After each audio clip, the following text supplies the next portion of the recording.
Welcome to K49.7 in the Morning. We talk about traffic and the news. Today we tell you about a little circus accident that happened on the freeway 47 eastbound. You're going to want to be careful. There's bouncy balls and frilly collars everywhere. Hello everyone, good morning, welcome to here. Today I'm going to tell you a tiny little secret. Okay? We're going to talk about exactly how all dominant 7th chords are really secretly diminished chords. Oh, you heard me. And why that's important to know. Well, I mean, it's not really that important to know. It's just cool. You know, listen, sometimes not everything has to be important. Sometimes you can just know things because it's just fun to know them. And so what am I even talking about, okay? Of course, dominant 7 chords are not diminished chords. It's so stupid. A dominant 7 chord is made up of a first, third, fifth, and flat 7th, and a diminished chord is made up of a first, flat 3rd, and flat 5th. Those aren't even the same thing. No, they're not even the same thing. Well, let me tell you something, Fred. Fred, what's your name? Fred, what is it? What is it? Daniel, that's how they get you, okay? That's how they get you in their little cult. Yeah, so in order to actually see how these two chords, all right, are actually the same. Okay, not for nothing. We have to attach actual notes to these scale degrees, okay? So let's take a look at a C dominant 7 chord. And those notes are gonna be C, E, G, and B flat. Here's what that chord sounds like. Yeah. And so now what I want you to do, okay, is I want to draw your attention. Am I drawing your attention or are you drawing your attention? Let's draw both of our attentions. Oh, to the last 3 notes of this chord. Okay, so that's gonna be the E, G, and B flat note. And so, okay, so what? So what? E, G, B flat. So what? I'll tell you what. E, G, and B flat, okay, also just so happens to be the notes in E diminished. Oh yeah, I said it. So basically what this means, okay, is that there is a E diminished chord hidden inside the C dominant 7th chord. Ooh. Knock knock, who's there? Wait, I forgot how those jokes work. How do we have a diminished chord inside of a dominant chord? It doesn't make any sense. This is the dominant chord. Okay, you hear it? You hear it? And here is the E diminished. Those sound very different, don't they? That E diminished chord sounds quite like diminished-y, let's be honest. But the dominant 7 chord sounds quite grand and nice. How do we have a weird sounding chord inside of a nice sounding chord, but then the nice sounding chord still sounds quite nice? How does that work? Well, that is because that E diminished chord is grounded by the C note in C dominant 7, which adds stability to that E diminished chord and you know, kind of simmers down to dissonance a little bit, you know? It tethers it down to a stable note, which is the C note. Stableness, which the diminished chord lacks on its own, because what makes the diminished chord sound so dissonant, okay, is the tritone within it. And a tritone is any 2 notes that are 6 half steps apart, like E to B flat are. I went to dinner, Jesus was there. It was not BYOB. Wait, let me work on it. There's a joke there. But so, okay. So you're telling me that the diminished chord has a tritone within it, and that's what makes it sound so dissonant, okay? But then if there's a tritone in the E diminished, that means there is also a tritone in the C dominant 7. Then the E diminished, the C dominant 7. But the difference, okay, between the tritone in the E diminished and the tritone in the dominant 7th is where the tritone is located within the chord. Okay, so in the E diminished chord, the tritone is in that E note, right? E to B flat, meaning it's in the 1st degree, which means, okay, that the tritone is the root of the chord, okay, which makes it sound weird. You're grounding a chord in a weird sound, it's gonna sound weird. So did you hear about this? Jesus opened up a new restaurant. Yeah. All the BYOBs, out of business. How was that? Was that okay? That was better. But in the C dominant 7th chord, the tritone is not in the 1st degree. No. Like I said before, the tritone is grounded by that C note, which stabilizes the chord. You know? So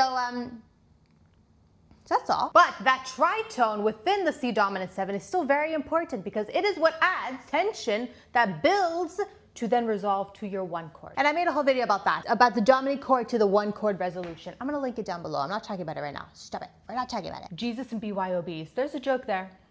There's a joke there. And so in conclusion, oh my God, in conclusion, dominant 7 chords are diminished chords with an outside root, okay, that tethers the diminished chord to it. You could think of it like that. I got a new mic, did you notice? So now, okay, fine. But now why E? Why E diminished? Where does that come from? Just so random. It's not so random, I'll tell you why. The hidden diminished chord in every 7th chord, okay, is always going to be the 3rd degree of the dominant 7th root note, okay? So our root note in C dominant 7 in our example here is a C note. The 3rd degree of C major is the E note. And what hidden diminished chord is hidden in dominant 7? E diminished. Right? Yes. Okay. And so that's going to work the same with every dominant 7th chord. Okay, so let's take another one. Let's do another one for example. Okay. Let's look at the A dominant 7th chord. Those notes are going to be A, C sharp, E, and G. And again, we look at the last 3 notes, which is C sharp, E, and G. And C sharp, E, and G are the notes in C sharp diminished, right? And what is the 3rd degree of A? C sharp. That's all. I guess that's it. Hope that was fun to know. It's fun, isn't it? Isn't it fun to know little chord tricks, little chord secrets here and there? Don't forget, go over to meganchurchmusic.com. Check out the 70 Zen Guitar eBooks. We got 2 of them. We got the 70 Zen Guitar Study eBook. It's a chord, scale, and theory reference book, all organized in the cage system. You ever seen anything like it before? It's fun to look at. You're gonna want to study from this thing, okay? It's got all concepts of music theory in the book, in visual examples, and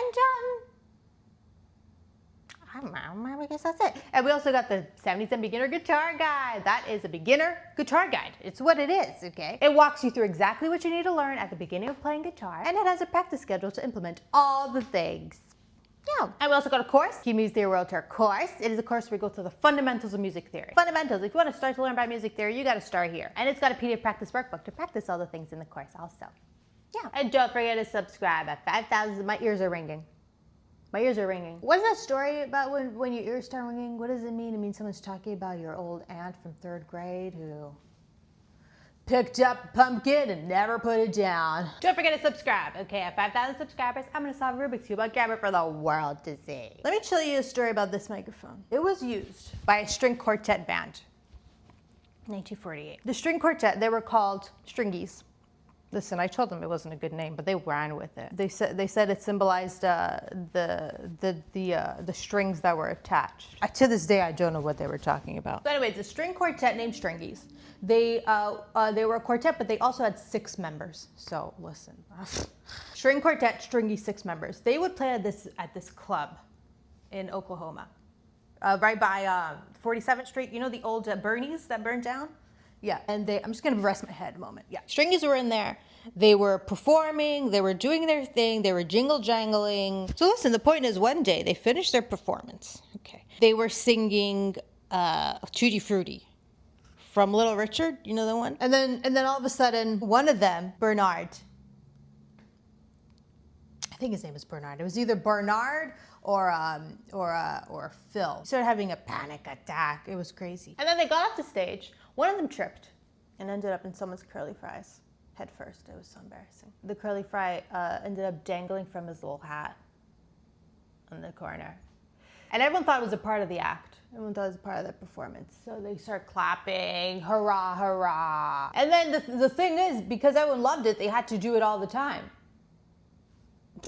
I mean, hey, you get what the people want. And so then he ended up having to always fall off the stairs.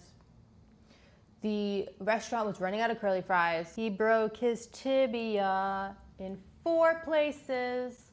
And so then they just kept doing it. They just kept doing it. And that's the origin of the Beatles. Ugh. Oh my God, my guitar is falling. Look at us, we're both laying down. Look at us. Look, we're both just laying down. Yeah. Just a couple of 1-2 friends hanging out in the sun, talking about our future. So that's all, everyone. Thanks for watching. Thanks for all that you do. Don't forget, every time you take out your old, you know those old like bags? You got a bunch of like plastic bags in the closet, and you open them, and they're just like a bunch of like old like hardware from like some old furniture that you put together from IKEA from 1983. From your first apartment that you moved into, and you always thought, I shouldn't throw these out because what if I need them one day? What if I need those little screw that goes at a 90-degree angle? You always say, hey, I'm going to keep these because one day I'm going to need it, and then one day you do. One day you do need one of those screws at a 90-degree angle, but somehow, every single one you have doesn't fit the screw of the one that you need. What's that about? Anyways, hold on to them. You never know. Toodles.